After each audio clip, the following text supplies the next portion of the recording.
Thank you, Mr. Speaker. First of all, I want to say that this is not about a relationship.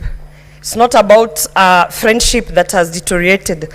I have been hearing people say, if it's about a relationship, if it's about a marriage that has broken, why don't they go back and make peace and come together? No, Mr. Speaker.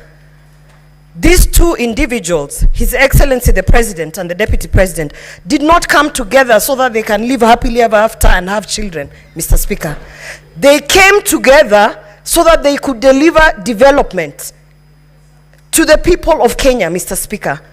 So this, what we have been doing here for hours and hours, it pains me when I hear people saying, you know, about adultery and relationships and what, and I'm wondering, no. We have been here because of 11 counts, Mr. Speaker. A very serious impeachment motion because of not 2, not 3, but 11 counts, Mr. Speaker. In my condition, I have had to sit here and go through all 11 counts to understand which one actually has been substantiated and which one holds water. So no, this is not about a relationship. And we should not expect that because they came together, they should now go and sit somewhere and make peace now and you know, stop disturbing us. No, Mr. Speaker, 11 counts of an impeachment motion is something very serious, Mr. Speaker. And it's very unfortunate that of the 11 counts, about 4 counts, Mr. Speaker, were not even substantiated, Mr. Speaker. Very shocking. When you have a team of legal experts sitting down bringing 11 counts, at the very least, they should have even substantiated 9, Mr. Speaker. But 4 counts, ground 2, when you talk about undermining a cabinet decision, how did we not have the witness come here to speak so that we can be able to understand? Some of us, we don't sit in cabinets, and we need to understand what a cabinet decision is, how it is undermined. Mr. Speaker, the witness was not produced. We had another witness who did not come here in terms of undermining devolution. Governor Sakaja signed an affidavit but then did not appear, Mr. Speaker. People must respect the Senate, because when we are sitting here to analyze 11 counts, Mr. Speaker, honestly, in all fairness, they should at least be substantiated to some level.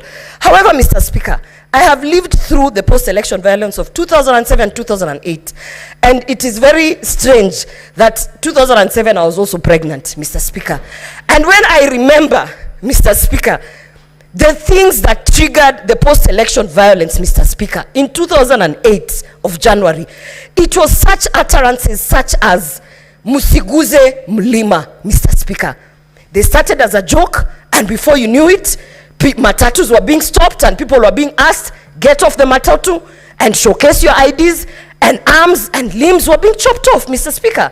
So we might think it is a joke, this shareholding narrative, Mr. Speaker. But having lived through that post-election violence, and I remember very well, Mr. Speaker, that I even had to choose the people who are operating, you know, on me in 2008, because I was afraid, you know, as Kisses, we love everyone. People always think we are traitors because we welcome everyone. So at that time, the attack on us was from both sides, Mr. Speaker. And so therefore, I do not take this shareholding narrative as a light thing.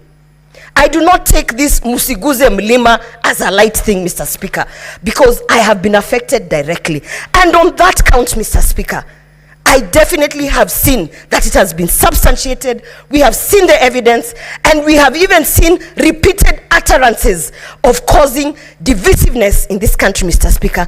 And I want to say today, Mr. Speaker, this country is not about one person. It is not about William Ruto.